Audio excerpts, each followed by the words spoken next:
Peace, peace, shalom, shalom, shalom,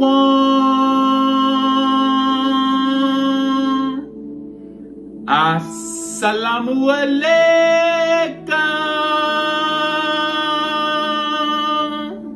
and welcome to another day to labor in the vineyard of the Most High with your brother. Another day to get in the Word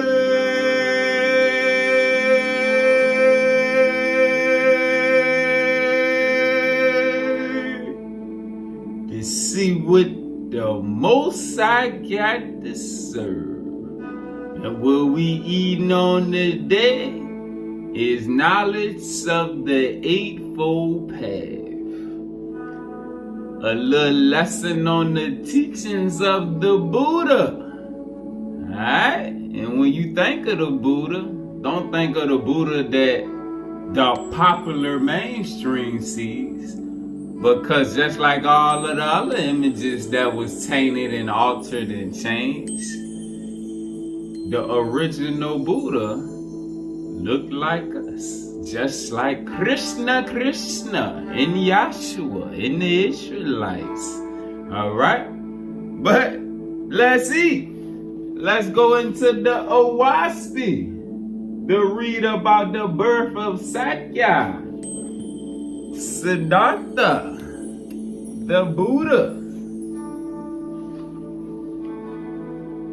Page 593. God provided for the birth of Sakaya. Alright, another name for the Buddha. Again, God, the high-ranking angel, called before his throne 1,000,000 Louis. Pause. Let's get the definition of Louis. Let's see some of the other angels in their job.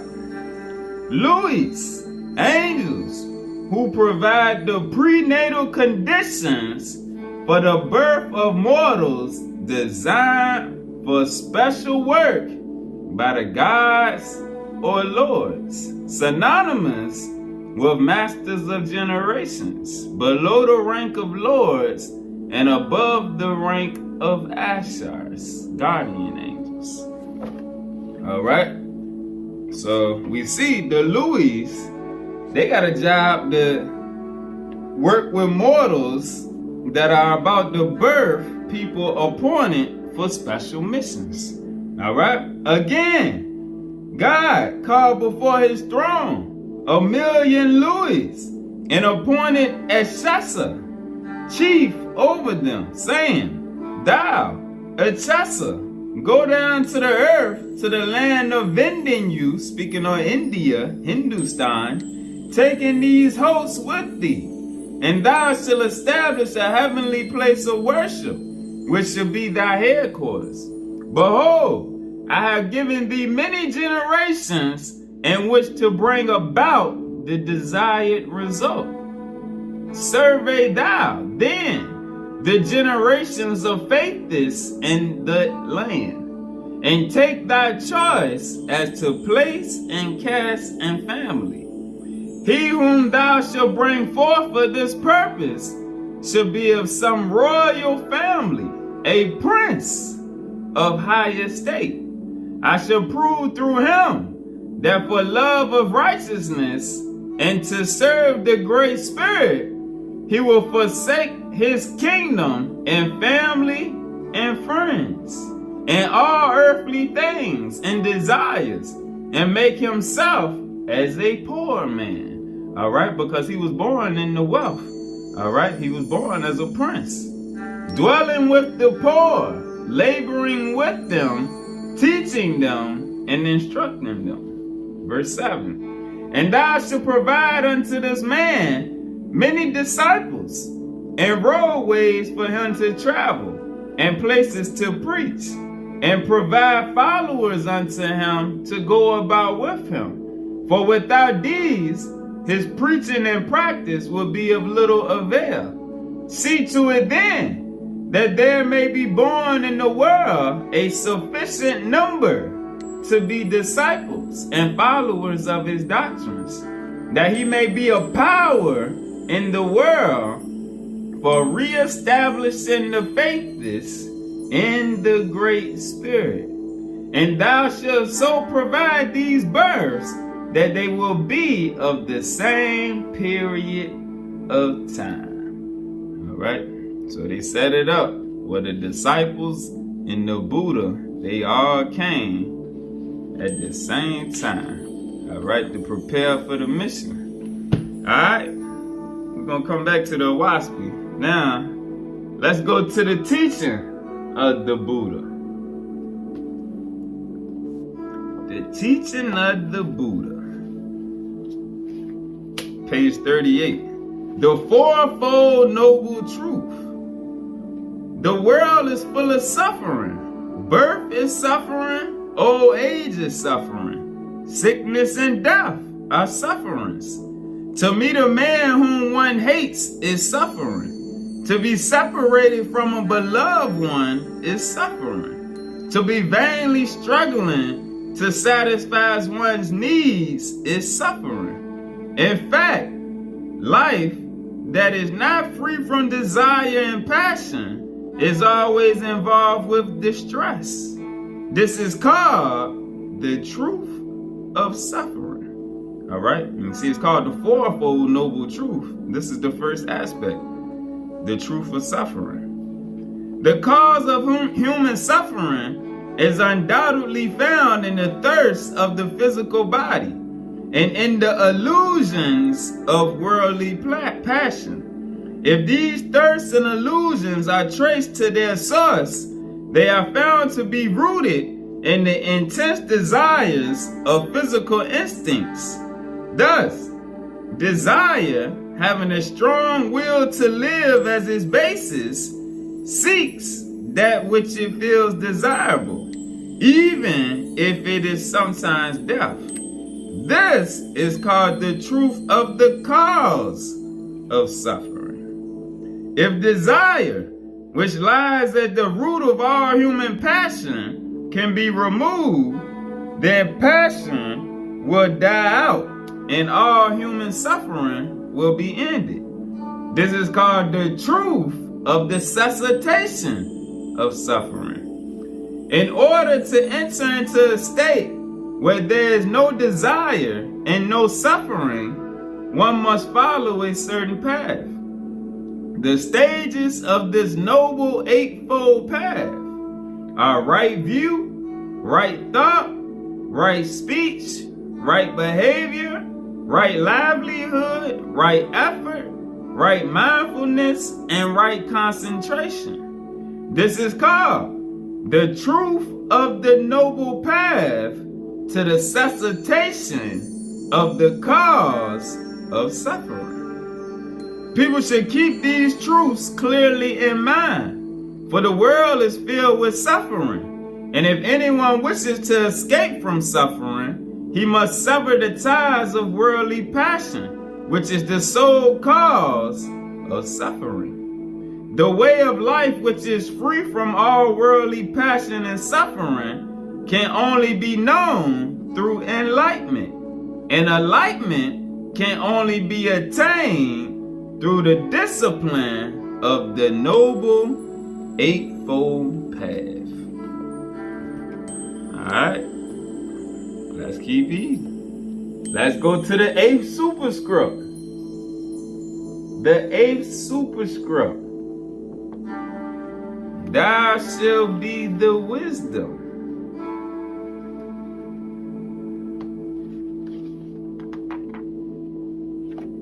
Verse 227. For us to be truly transfigured, we need to move into the upper spiral of the power of 8, the power of infinity, which requires the right mindset.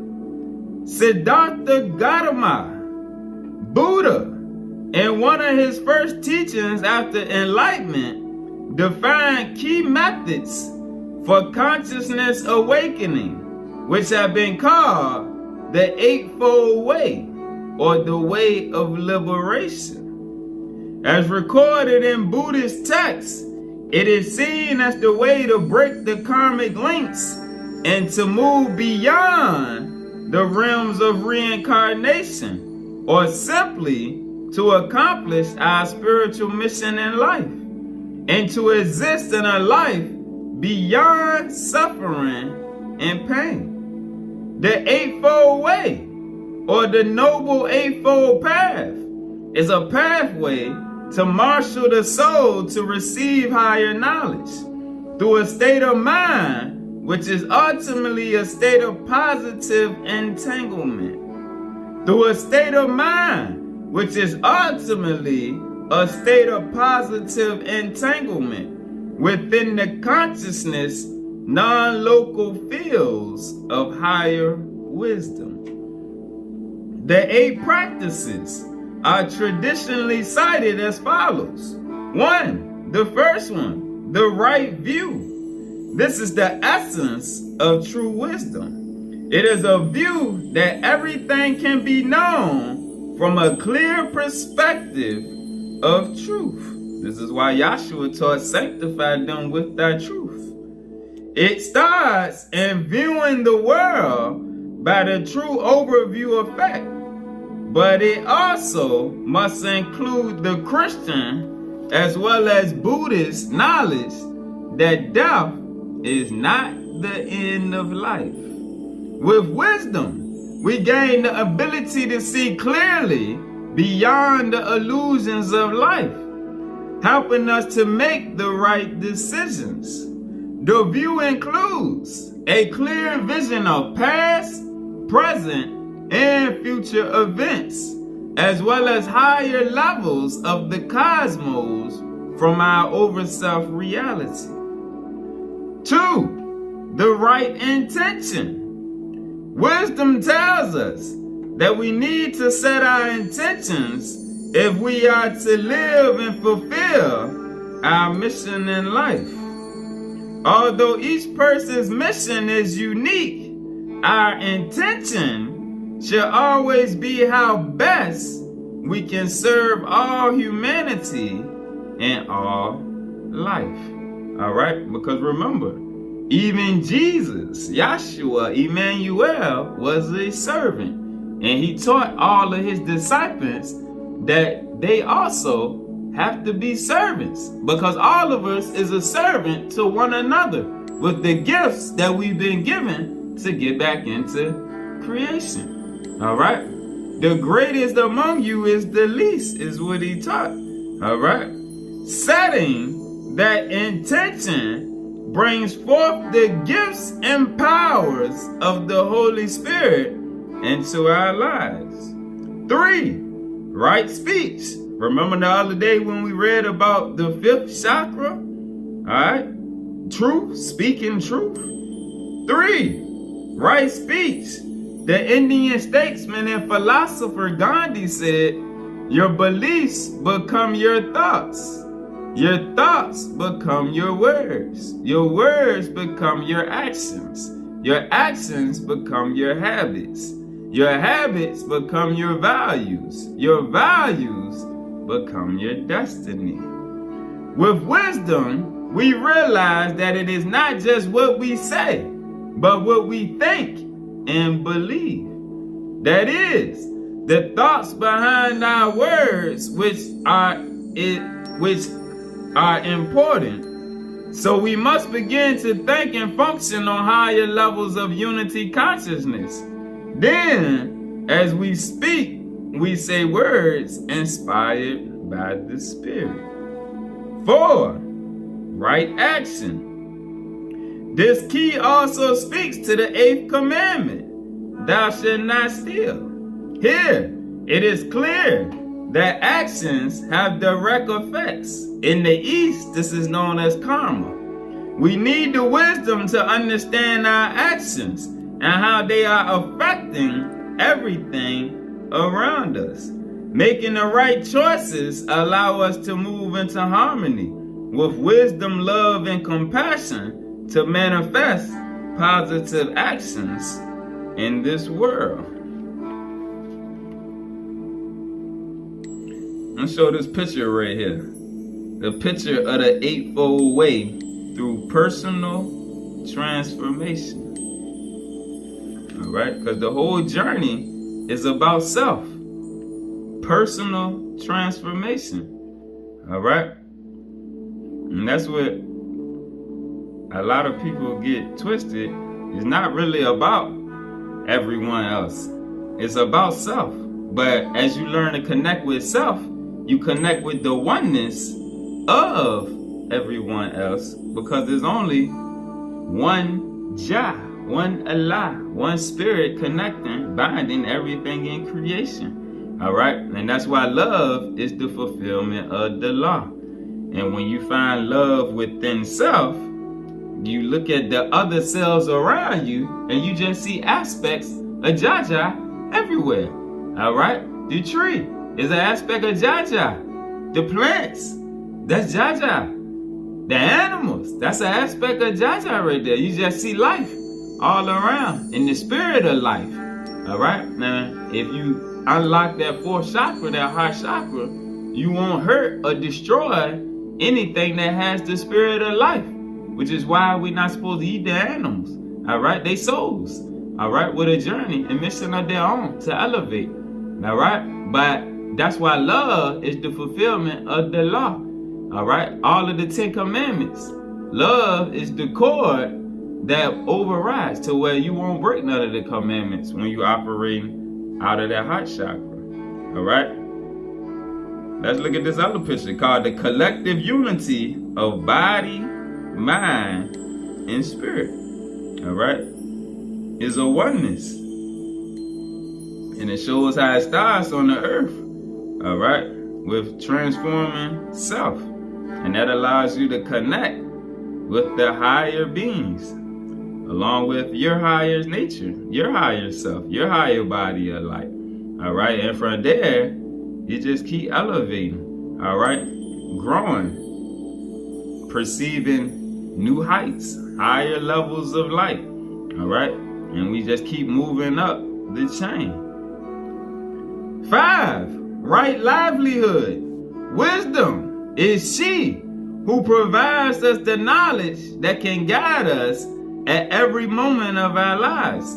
This is not just about the livelihood equated with a job or position, but how we live consciously in the world. Each soul must learn to distinguish between the consciousness that resides in the reductionistic rational mind and that of the higher body. With the right understanding, we can begin to live as eternal beings. 6, right effort. We need to move in a direction that supports our mission goals and our soul growth. Higher wisdom grows us in the direction we need to go to fulfill our mission and avoid being sidetracked by the many illusions and temptations we are confronted with daily. Without higher wisdom and insights provided by the Holy Spirit, all our efforts could turn to nothing. 7, right mindfulness. The rational mind uses logic, and it is often influenced by the emotional body. We need to use a higher consciousness and be aware of our presence and our purpose at all times and how we are affecting the world around us. The knowledge of how to move forward or go back to say yes or no or say nothing is insufficient unless we are working with the higher consciousness field of light. 8, the right samadhi/concentration.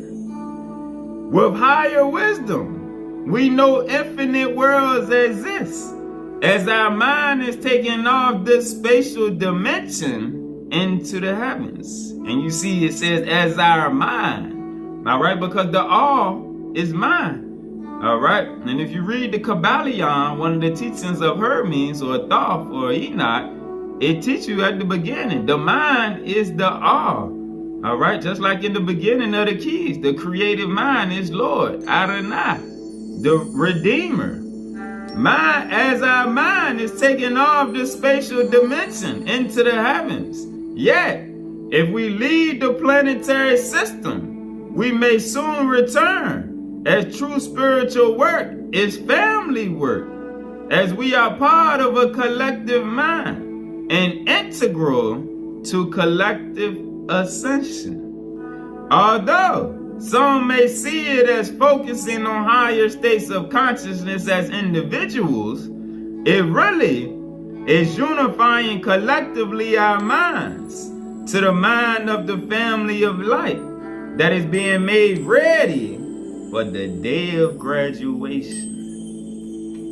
Through this process of the Eightfold Way or the Eightfold Path, the experiences of soul growth align with the consciousness field by means of love, wisdom, and service. Yet, this direct spiritual centering within the consciousness field is very difficult to maintain because of the world around us. As thought forms slip back into the layerings of the physical neurological activity within the normal separated mind, this is what Yahshua meant when he said, the spirit is willing, but the flesh is weak. The flesh will bring you back down if you don't walk in the spirit or the higher consciousness. Let's go back to the Owaspi. Let's go back to the Owaspi.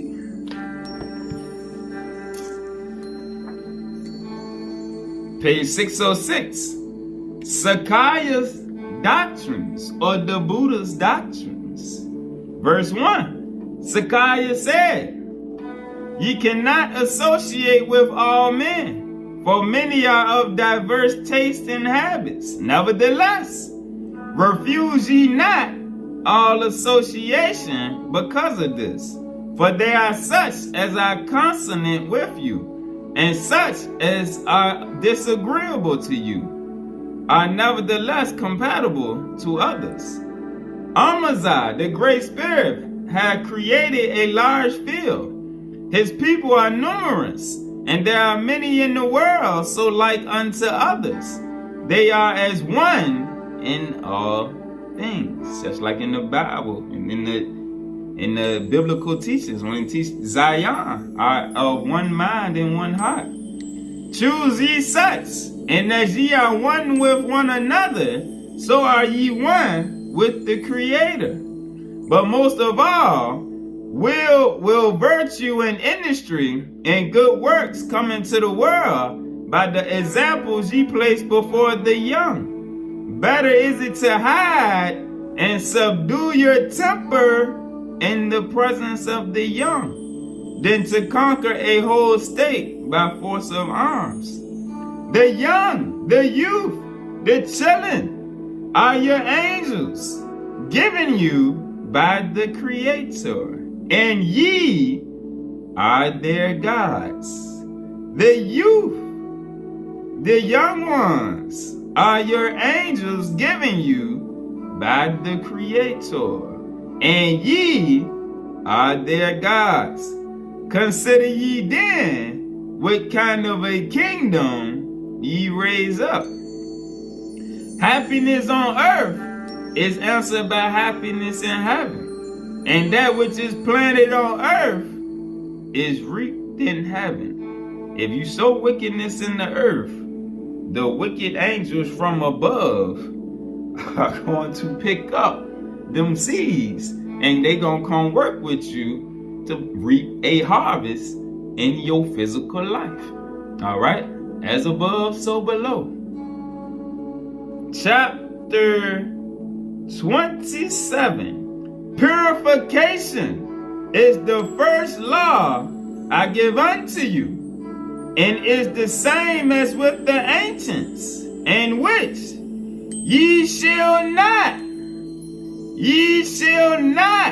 eat the flesh of any creature that breathes the breath of life, nor of fish that lived in the water, nor under the water.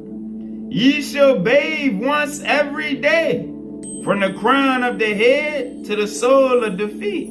And before bathing, ye shall say, before thee, O Jehovah, O Messiah, Great Spirit, I will put away the filth of my body and the evil of my spirit. And after bathing, ye shall say, as I have with water washed clean the outer man, O thou Great Spirit, help me to make clean my spirit. In the morning, when thou wakest, thou shalt say, help me, O Jaja, to keep my thoughts pure this day, and my soul full of love and tenderness. In the evening, before sleeping, thou shalt say, while my corporal body sleepeth, O Jehovah, Allah, help my less encumbered spirit to see the ways of thy righteous judgment. Without purity, no man can see the Creator or the higher light. With purity, all men can see him and hear him. It is easier to purify the corporal body than the spiritual. For diet and baths can accomplish the former, but pure thoughts are required for the soul. 9. Whereas, first of all, purification is the first law of a man's own self. The second law is after being purified to strive constantly to do good unto others. Some of the multitude asks, what meanest thou by doing good unto others?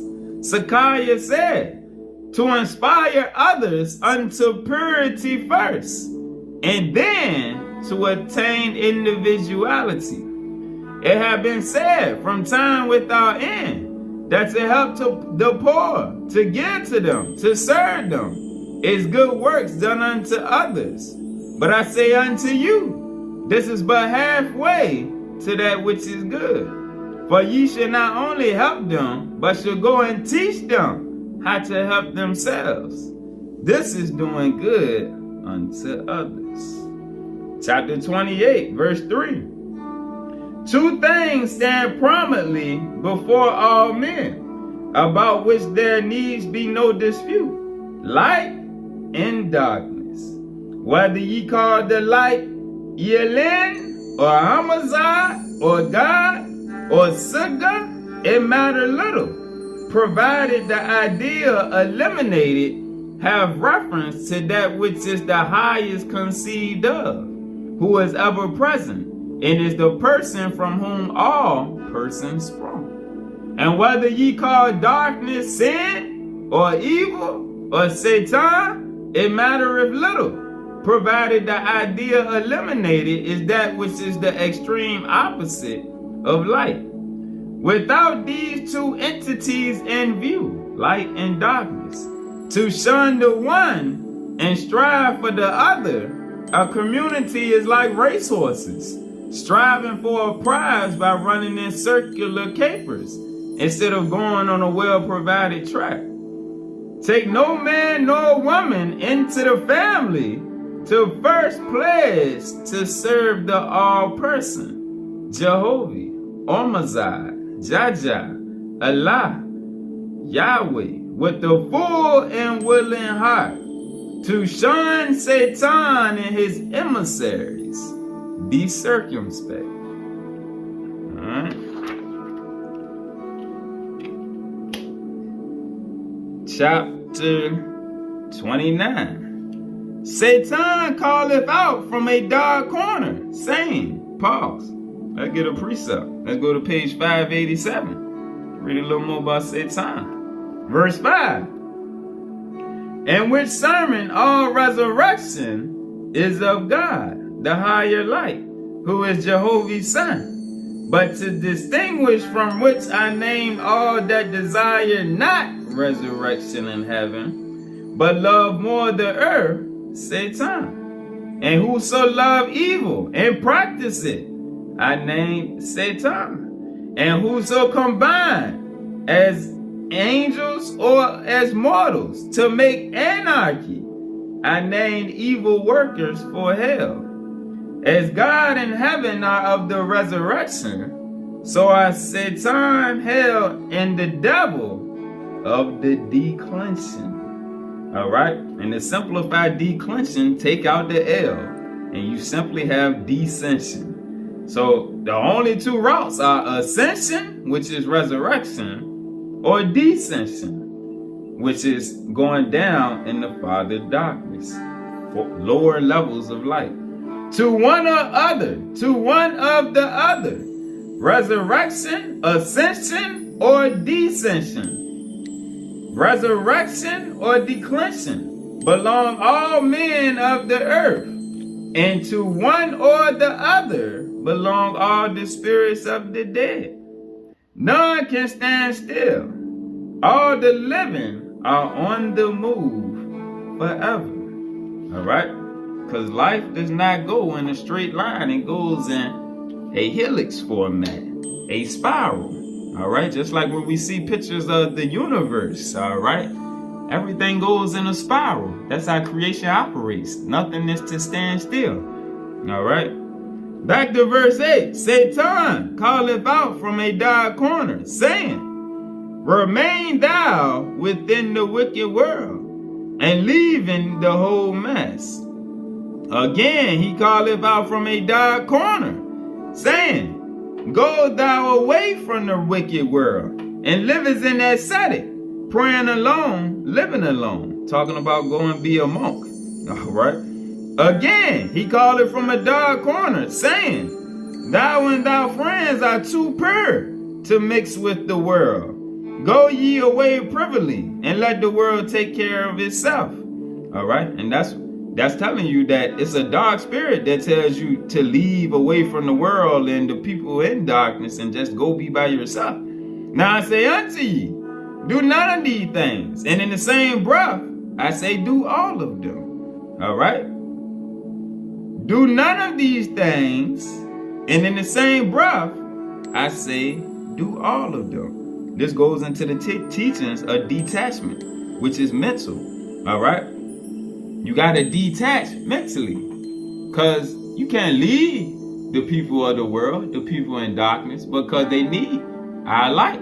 But at the same time, we can detach from that field of madness and foolishness through the spirit, through the mind, through the higher field of consciousness. Let your community remain within the world, that it may be a proven example that love, peace, plenty, and happiness are possible on the earth. Let the community be sufficiently ascetic to attain the beautiful state, which is the triumph of spirit over the flesh.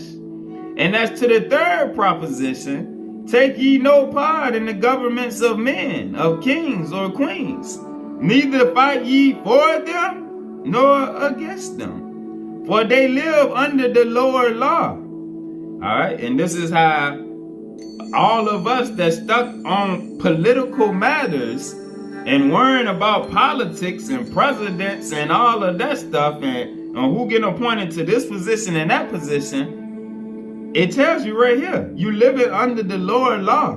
You got to stop focusing on politics. That's the lower law of the flesh, and rise up to the law of the spirit, the law of Jaja. For they live under the lower law, but ye should live under the law of the great spirit, as he speaketh to the soul of man. Neither shall ye have kings nor queens. These belong to the world's people. Lastly, and above all things, live not for the corporal man, for they flesh. Live not for the flesh, but for the spiritual man. Remembering ye are not yet born, but are in embryo, shaping yourselves for the next life. the everlasting life. Whoso practice not the higher law will not escape the tortures in hell. All right? And the tortures, speaking on the reincarnation back into the realm of the world and the worldly people. All right? The cycle of birth, death, and rebirth.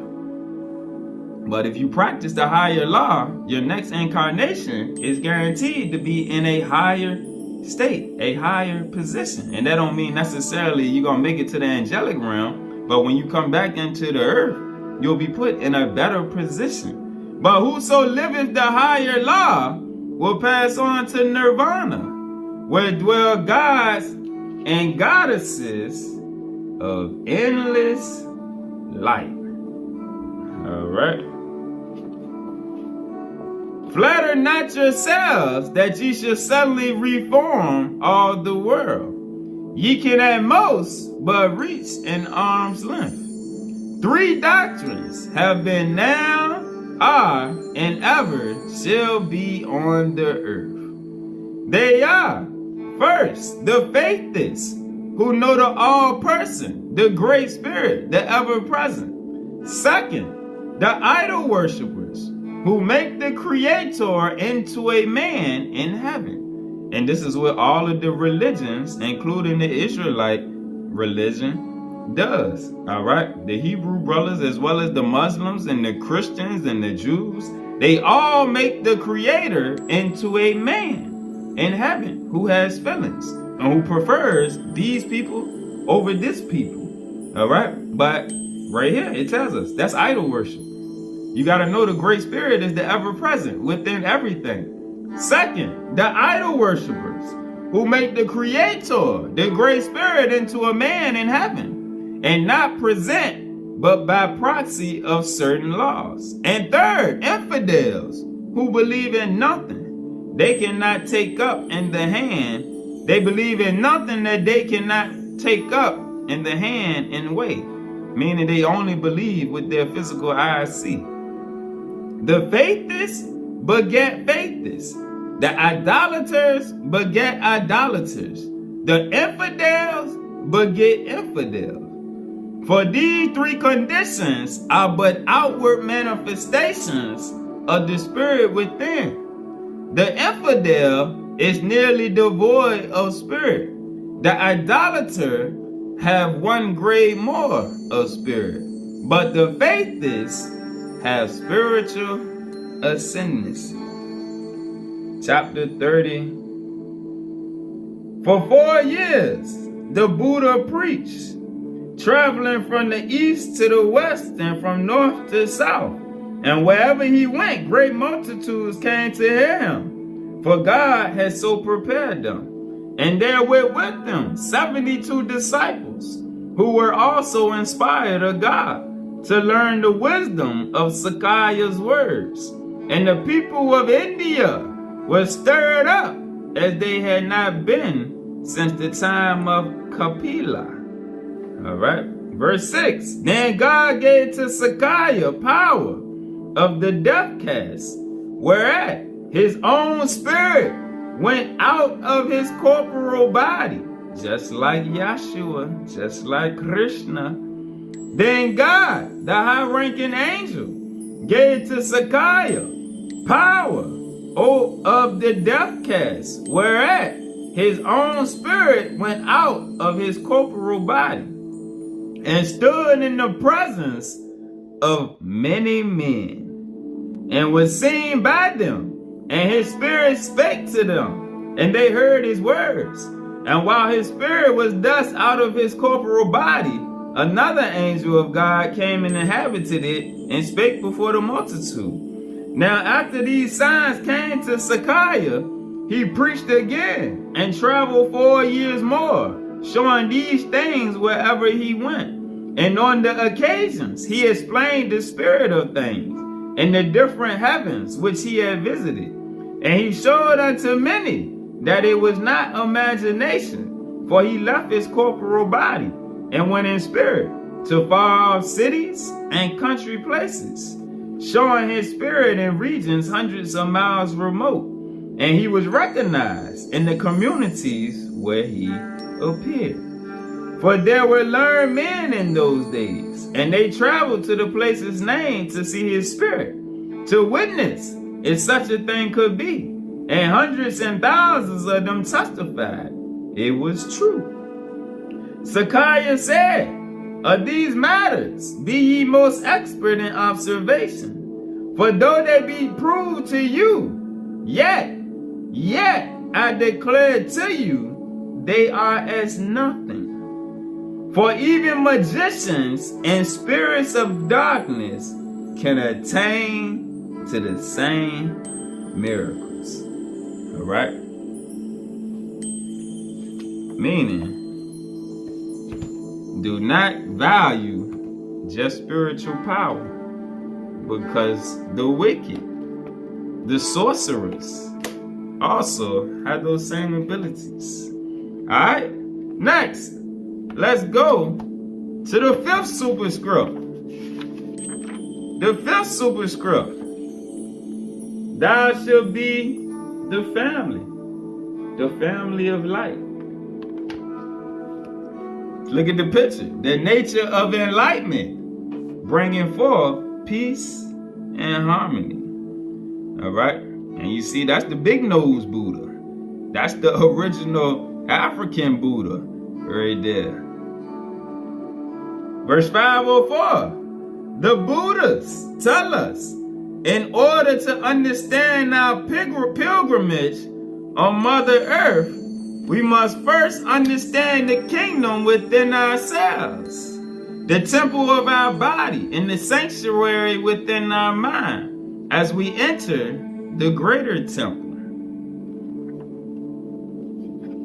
627. The Buddhist teachings further warn us about the 5 poisons that are associated with the movement away from the higher light, which would include ignorance or confusion, attachment or desire, hatred or anger, jealousy or ambition, and finally, self-centered pride or arrogance.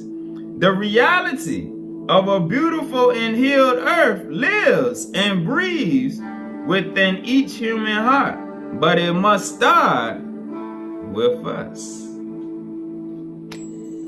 685. Thus speaks the sons of light, the brotherhoods and sisterhoods of all ages, who reside in the midst of Melchizedek, and who say to you, prepare for the new commission in the gathering of the global family of the earth, and in the putting on of the I am of higher light. For it will be a time of the opening of the earth, a time of visitations, and a time of personal transfiguration. Help me, O Father, to gather the children of Abraham, Isaiah, John, Amenemhat, Buddha, Hari, Satyansena, Krishna, and countless other masters into the office of the Christ, so that all godly living beings who are eternal and associated with you on different spiritual planes shall be as one family in the divine unity, which shall penetrate the earth, so that no person in the east or the west can ignore thy kingdom on earth as it is in heaven. Alright?